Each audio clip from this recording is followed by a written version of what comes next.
Ay, mga katama, magandang araw sa inyong lahat. Sana sa mga single mom dyan, no? Sana mabuting mabuti kayo at sa yung mga anak niyo. At sa mga single dad din, sana huwag niyo pabayaan yung mga anak niyo. At sa mga single mom, kung magtanong kayo sa akin kung anong lagay ko, medyo mabuti-buti lang ang lagay ko ngayon.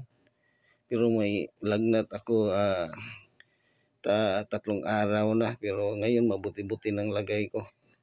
At saka mahili ko kumain ng bingka ng Mandawi, yung bingka, yung may yung bagong luto sa yung may sa gitna, yung may liki sa Bisaya, yung at mayroong pasas. Sus, yun ang pinakaborito ko na bingka. Kung sinong hindi pa alam, yung bingka sa Mandawi, sa Cebu, yung pinakamasarap na bingka.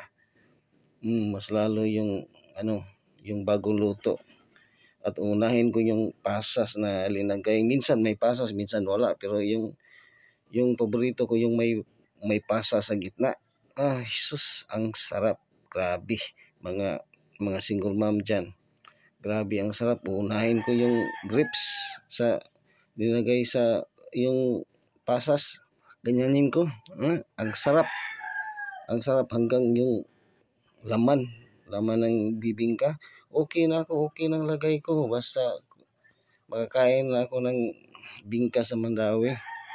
At saka yung sa mga single dyan, yung daming nagtinda ng bingka, no? Sana wag niyong ipautang yung bingka niyo. Huwag niyo ipautang. Bayad muna, ha? Bago niyo ibigay yung bingka ninyo, yung special na bingka ninyo na binibinta, huwag niyong ipautang. Yun, ang daming mangungutang yun, no? Grabe, huwag niyong ipautang. Sana yung special na bingka niyo. Maraming salamat mga katama at mga kasama.